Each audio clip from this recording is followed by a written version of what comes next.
Okay, so animal osteopathy, huh?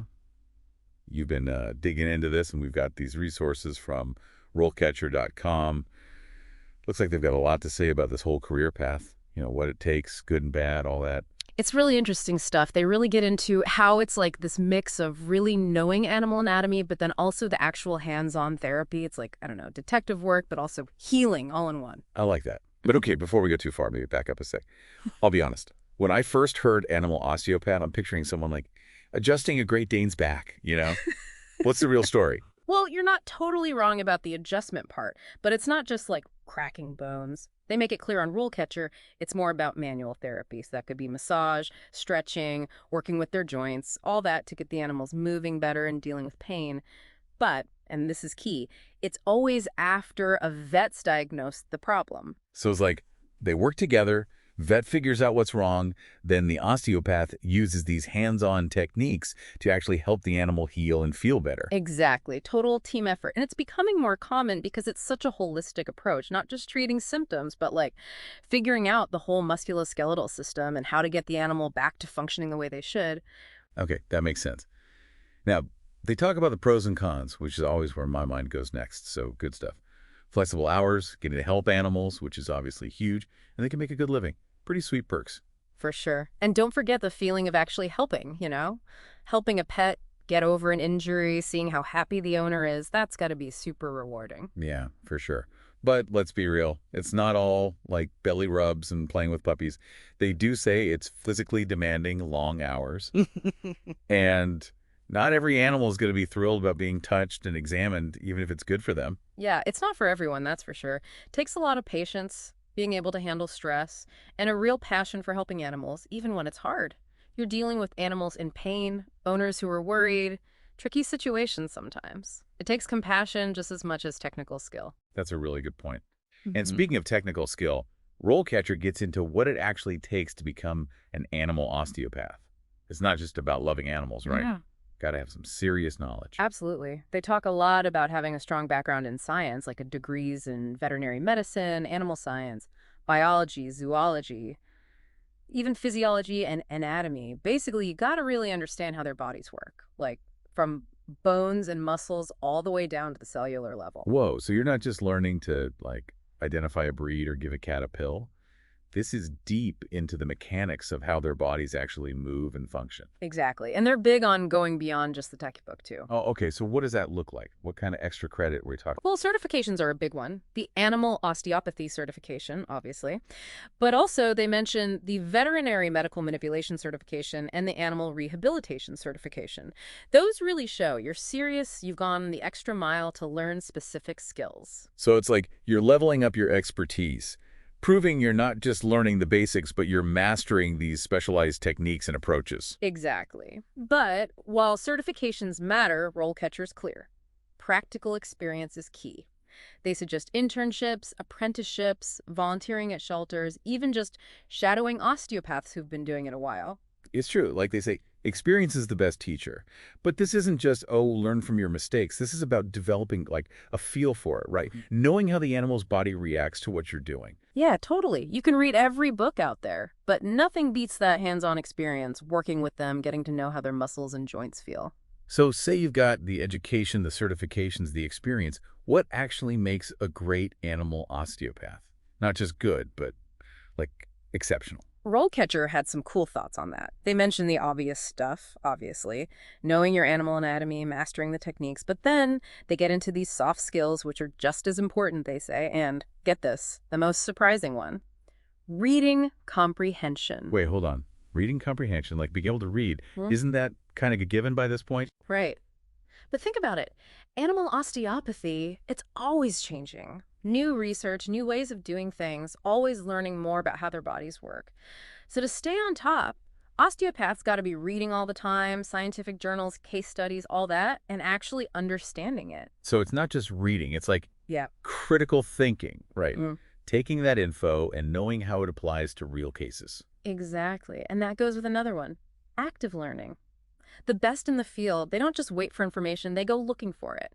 Conferences, courses, always trying to learn and get better. Yeah, that makes sense. Helps you keep up with the changes, the new discoveries, I guess. Always leveling up. That's it. And can't forget active listening, another one of those soft skills that people don't always think about.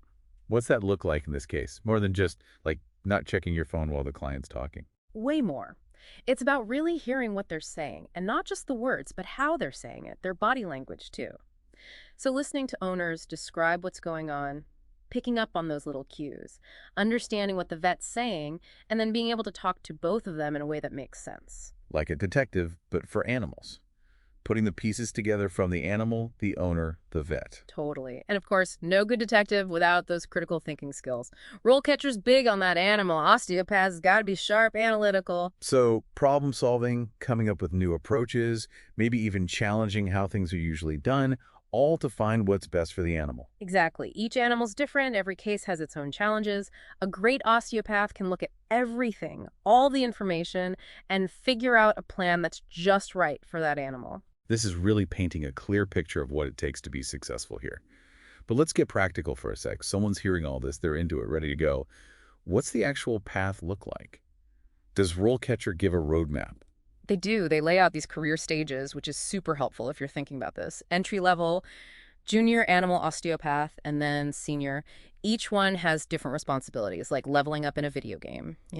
Love that. Shows you there's always room to grow, take on more, get better.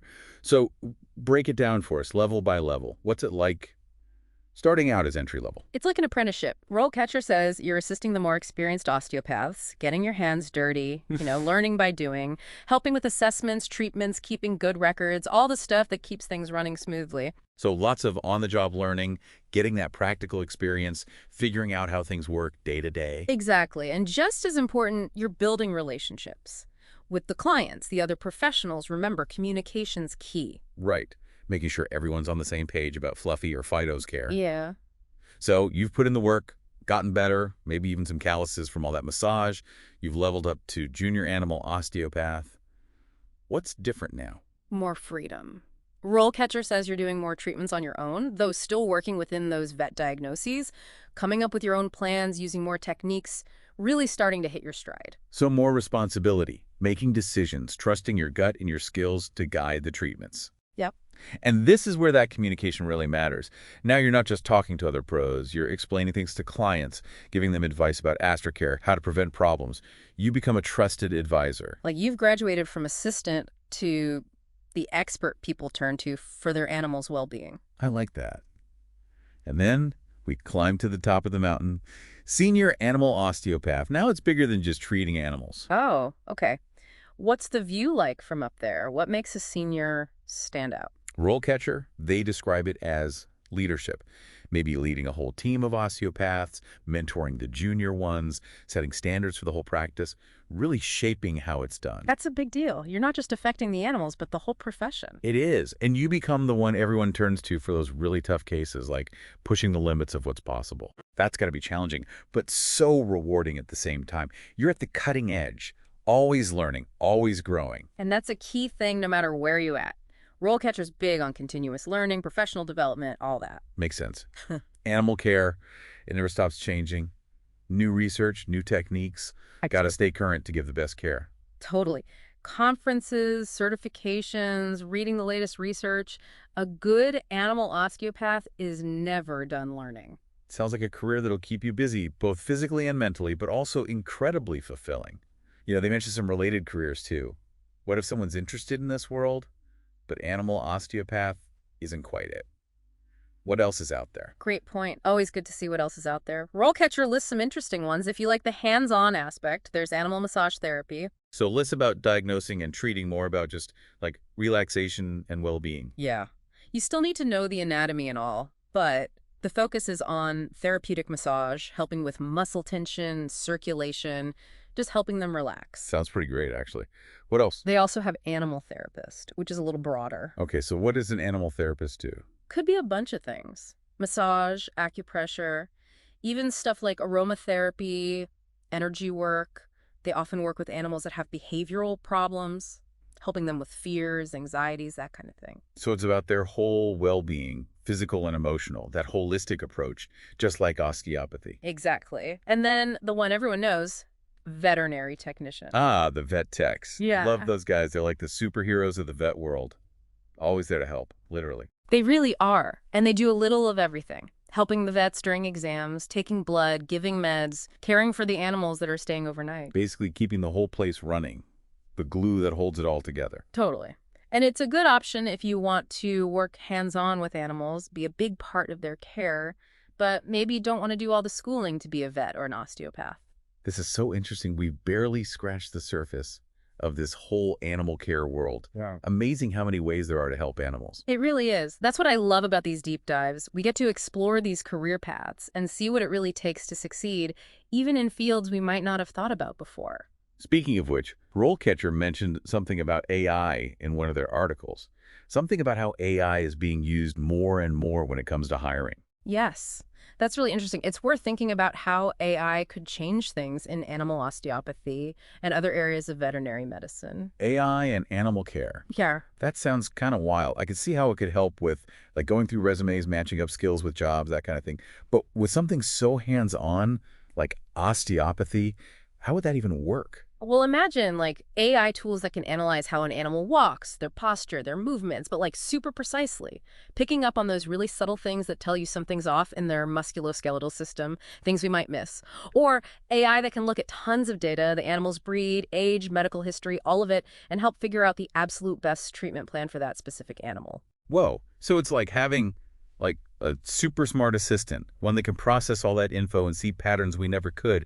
That could totally change the game, both for figuring out what's wrong and how to treat it. Exactly. And AI is only getting better, right? Who knows what else it could do for animal osteopathy in the future? Maybe robotic limbs to help with rehab powered by AI, or even like virtual reality so osteopaths can practice their techniques. There's so much potential there. It's exciting, but also a little, I don't know, intimidating, thinking about how much AI could change things. For sure. It's definitely something to think about if you're going into animal care, whether it's osteopathy or something else. These trends are going to be important. Totally. Well, we've covered a ton today, from the basics of what animal osteopaths actually do to this whole AI thing. But before we go, I always like to leave everyone with something to think about, keep the exploration going. I like it. RoleCatcher talks a lot about the science part, the technical skills, all that, which is obviously huge.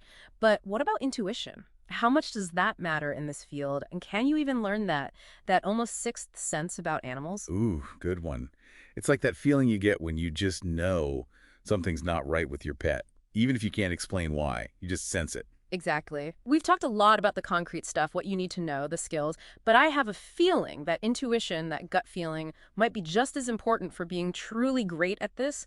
It's that connection you have with the animal, knowing what they need, even when they can't say it. That makes a lot of sense. You can memorize all the anatomy you want, but there's something about just like understanding their body on another level, knowing where the tension is, where things are out of balance. Exactly. It's being tuned in to those little signs, their body language, their energy, all of it. So how do you get that kind of intuition? Are you born with it, or can you develop it? That's the million-dollar question. It's probably both. Some people are just naturally good at it, but I think you can definitely get better at it over time by practicing, paying attention, and honestly, trusting your instincts. I love that. Perfect thing for our listeners to think about as they keep learning about animal osteopathy. It's not just the head knowledge, it's the connection, the listening, trusting that gut feeling. Couldn't have said it better myself. Well, on that note, I think we've given everyone a lot to think about today. We dug into animal osteopathy, the skills, the education, even AI. If you're still with us, give yourself a pat on the back or maybe scratch your furry friend's ears for diving deep with us. And remember, there's always more to learn. The world of animal care never stops changing. Until next time, happy exploring.